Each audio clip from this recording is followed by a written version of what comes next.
Hello. This is my first broadcast to the nation, so it'll probably be rubbish. But I thought I might talk about the soap operas, the wonderful programs that pollute our houses every single night of the week. I'm talking about, of course, EastEnders, Coronation Street, Emmerdale, and Hollyoaks, although nobody watches that. Um, what I wanted to talk about is how annoying they are insofar as they pretend that they're like real life and yet they're nothing like real life. So there are two particular plot lines at the moment that are driving me nuts. So that bloke in Emmerdale, that vet, Paddy, so he has an affair with this woman, Tess, and she goes and gets in this car crash and is fatally killed. So then he goes and tells his wife that he was having an affair with the dead woman. And now she's furious with him. It's all unhappiness and light. So why would he do that? Why do they put that in as a plot? Who's going to believe it? Who would ever do that? He was busy trying to get out of this affair he was having, and he gets this sort of gift from God. She goes and kills herself, and so the first thing he does is goes and confesses all to his wife and ruins his life. Why in any way is that realistic? It's absurd. The other one that's really getting on my nerves is Leanne shopping her son Simon. Well, it's not her son actually, it's her stepson Simon to the cops because he's a violent little sod. And that's in Coronation Street. And, what mother goes to the police to say, my son's a bit violent and I'm shopping him to you? It's nonsense. No mother would ever do that. So these are two examples of plots that you watch and you think, why are they boring me with this? If it's not realistic, it's boring. So, and that leads to my point about the wider malaise of soap operas, insofar as just on a massive universal basis, they are not realistic. They pretend to be, there was just like real life. Well, if you like real life, how come no one commutes? No one in a soap opera works more than 10 yards from their own front door.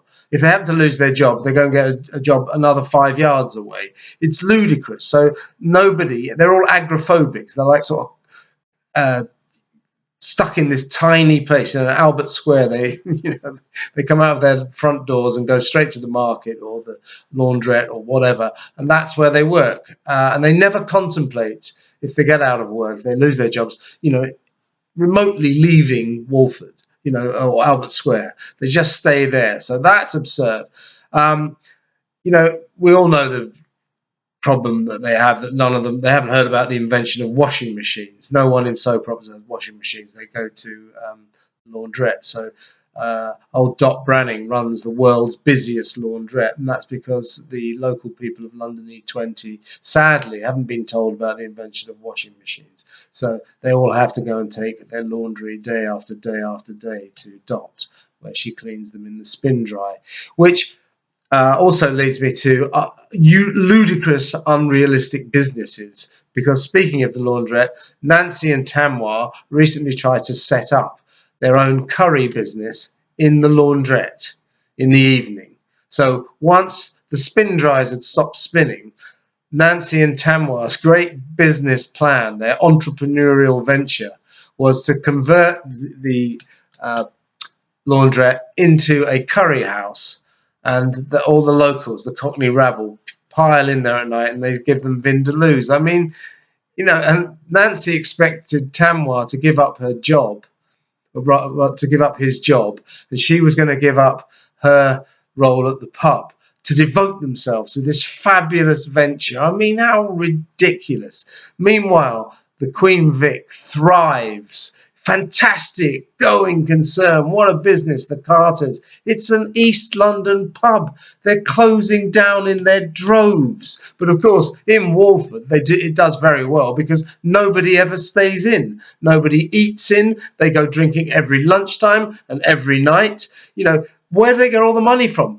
Their jobs, all of them are selling tat in that rubbish market. I mean, how are they going to afford this eating out every night and every lunchtime? How are they going to afford this? How can they afford to be in the pub all the time? I mean, apart from the fact that they all must be chronic alcoholics because they drink so much, where do they get the money?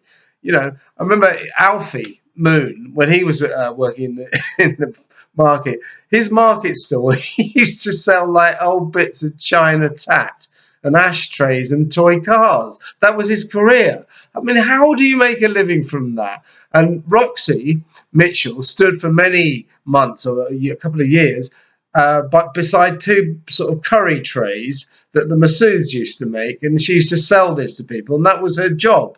That was her career. So ludicrous careers, ludicrous businesses, and you know the fact that nobody ever watches television, nobody stays in, they all go out. I mean, what kind of a world are they depicting? So don't come to us and say, oh, look, here's a really important storyline that really must move you. It's really, really realistic. They can't exist properly within the panorama of a ludicrous, unrealistic world that none of us can actually recognize.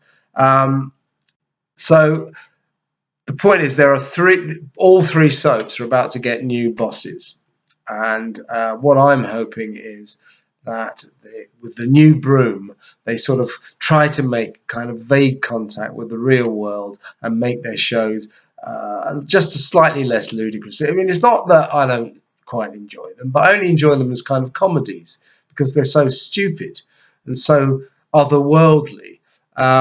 And it would be nice, really, if they tried to sort of get a toehold in the real world.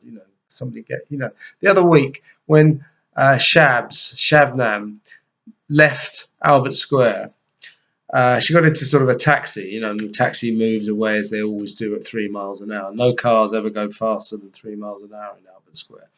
And Kush, her erstwhile husband, kind of ran along beside her, weeping, going, don't go, don't go, don't go. And she was like moving about a bus ride away. She was moving 5 minutes away. I mean, what is the matter with these people? Why can't they leave this strange little enclave in which they all subsist?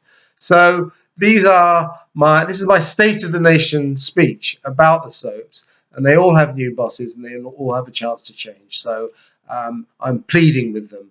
Please join us here in the real world, soap opera producers. You never know, you might like it. Thank you. Over and out.